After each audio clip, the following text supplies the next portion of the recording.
Assalamualaikum warahmatullahi wabarakatuh. Perkenalkan, kami dari kelompok 3 akan mempresentasikan atau menjelaskan tentang literasi keuangan syariah. Di sini saya tidak sendiri, ada dua teman saya, yaitu Muhammad Ibrahim dan Stefira Islamanda. Oke, di sini ada pengertian dari literasi keuangan syariah.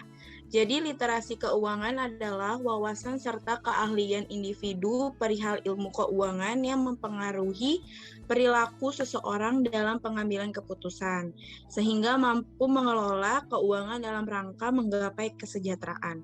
Kemudian, pengertian dari literasi keuangan syariah sendiri itu merupakan kecakapan dalam mencerna dan mengimplementasikan konsep keuangan syariah, kemudian mampu menggunakan dan mengatur keuangan yang tersedia guna menggapai target yang diharapkan bersumber pada asas-asas syariah. Tujuan literasi keuangan syariah. Jadi tujuan dari literasi keuangan syariah itu agar konsumen dan masyarakat luas dapat menentukan produk dan jasa keuangan syariah yang sesuai dengan kebutuhan mereka. Kemudian memahami dengan benar manfaat dan resikonya, mengetahui hak dan kewajiban, serta meyakini bahwa produk dan jasa keuangan yang dipilih tersebut dapat meningkatkan kesejahteraan mereka berdasarkan prinsip syariah yang halal dan menguntungkan. Di sini ada faktor eksternal yang berpotensi mempengaruhi keberhasilan literasi keuangan syariah.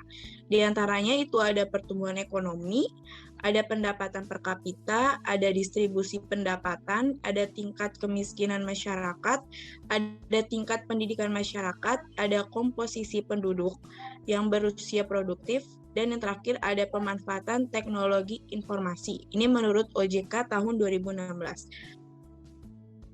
Prinsip pengelolaan keuangan syariah. Mengharap ridho Allah Subhanahu wa Ta'ala, tujuan yang hendak dicapai haruslah sesuai dengan petunjuk Allah Subhanahu wa Ta'ala dan hadis Nabi Muhammad SAW, terbebas dari bunga atau riba, menerapkan prinsip bagi hasil atau sharing antar bank dengan nasabah, kemudian sektor yang dibiayai bukan sektor yang dilarang dalam syariat Islam, dan investasi yang dilakukan harus terjamin kehalalannya. Selanjutnya ada larangan dalam pengelolaan keuangan syariah. Yang pertama ada riba. Sesuai dengan surat Al-Baqarah ayat 275-278 menyebutkan meninggalkan riba atau sistem bunga dan kembali kepada sistem ekonomi syariah. Selanjutnya ada maisir, adalah memperoleh sesuatu dengan mudah tanpa bekerja keras atau judi. Hal ini diatur dalam surat Al-Maidah ayat 90 tentang meninggalkan segala bentuk usaha spekulatif atau perjudian. Dan selanjutnya ada garar, adalah segala sesuatu yang bersifat tidak jelas atau tidak pasti, misalnya jual beli ikan yang masih diternakan dalam air dan belum terlihat hasilnya. Selanjutnya ada boros yang diatur dalam surat Al-Isra ayat 26-27 tentang meninggalkan segala bentuk pemborosan harta. Contoh kasus yang kelompok ambil yaitu contoh kasus penyimpangan transaksi pada bank syariah terhadap koperasi berkah syariah. Nah, studi kasus ini pada bank syariah di Indonesia, yang dimana pada saat auditor sedang mengaudit laporan keuangan bank syariah tersebut yang merupakan cabang dari bank konvensional, auditor telah menemukan bahwa bank syariah tersebut telah melakukan pembiayaan atau pendanaan kepada sebuah koperasi umum, yaitu koperasi berkah syariah yang terjadi beberapa kali, namun ternyata terjadi transaksi non-syariah compliance pada koperasi tersebut.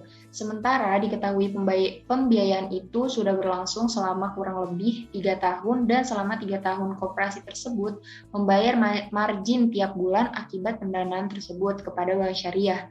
Artinya karena pengelolaannya koperasi tersebut tidak syariah compliance, maka secara tidak langsung bank mendapatkan margin dari penghasilan non-halal dari koperasi tersebut, sehingga penghasilan bank syariah tersebut bercampur dengan pendapatan halal dan non-halal, sehingga tentunya tindakan bank syariah ini membuat laporan keuangan bank tersebut menyimpang dari PSAK 101 tentang penyajian laporan keuangan syariah. Mungkin sekian dari kelompok kami tentang penjelasan literasi keuangan syariah. Terima kasih. Wassalamualaikum warahmatullahi wabarakatuh.